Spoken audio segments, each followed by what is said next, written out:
Hiya, and today on Footy G's, I'm going to be talking about the three at the back. Now, Arsenal are not a very good example of the three at the back. And against Liverpool, you saw exactly what Arsene Wenger is so naive about. He thinks that you could put three at the back, any collection of players, and it's just going to work. And as you can see with his lineup against Liverpool, it was Monreal, Koscielny and Holding in front of Petr Cech.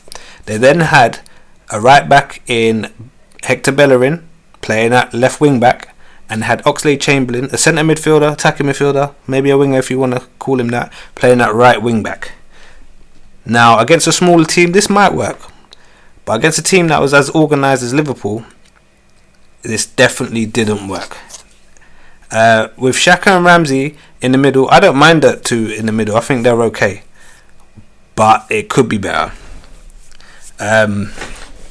Sanchez, Welbeck and Ozil were up front, and they were very ineffectual at the top. There wasn't much being offered from them.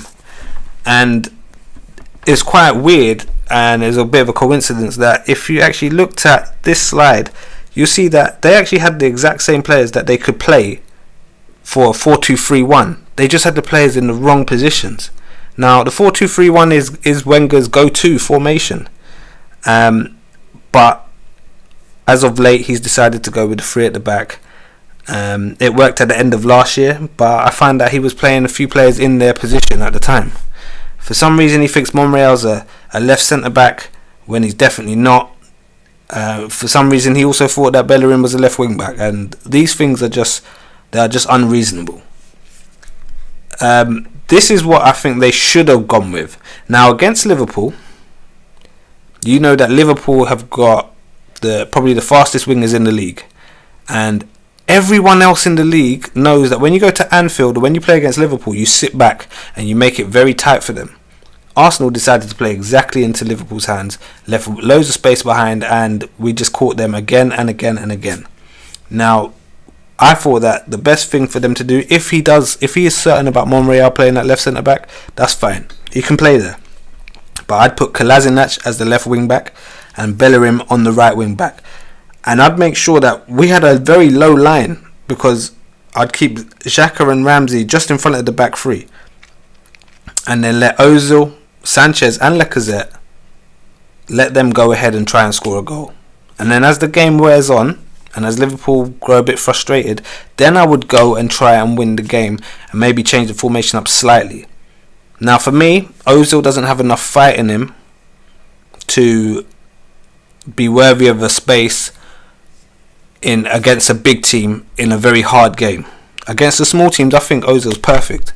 He finds space, he picks the right ball, but in the big games where you actually need to fight, and against Liverpool you need to fight, he's useless. He's just useless, and that's not his fault. Wenger should know that about him, and for some reason he's had him a few years now. He doesn't actually know that about him. Now, Arsenal do it wrong, but Chelsea, when they played Tottenham, done it exactly right. They done it perfect. Now, it surprised me because in my last video, I done them doing their three at the back.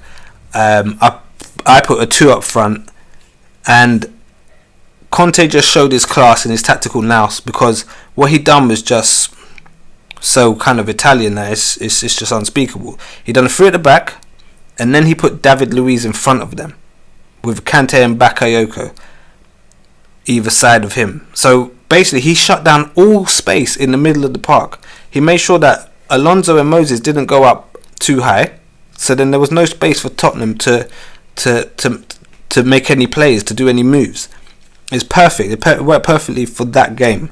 And I think personally that we may see Chelsea do that again in a few of the big games for the rest of the season, because they know that their team possibly isn't as good as it was last year or in the previous year. So I think Conte is good enough to adapt and think, you know what, away from home anyway, it's just better not to lose. Don't mind a draw, but better not to lose. And as you see, in this slide here, we've got Chelsea when they were defending there's no space there. As you can see from Alonso, in between Alonso and Bakayoko and Kante and Moses, there's hardly any space there for anyone to break through. And this is what they've done perfectly. And what Wenger,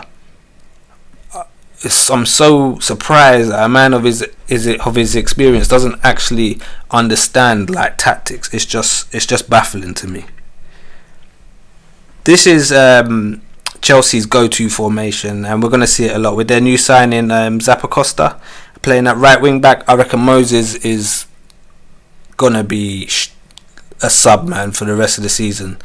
Not that he's not good, but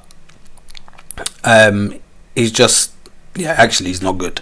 And so this is what Chelsea normally go to. Obviously, this is Conte's main formation, and Chelsea do it exactly right, and I reckon Wenger should take a leaf out of Conte's book.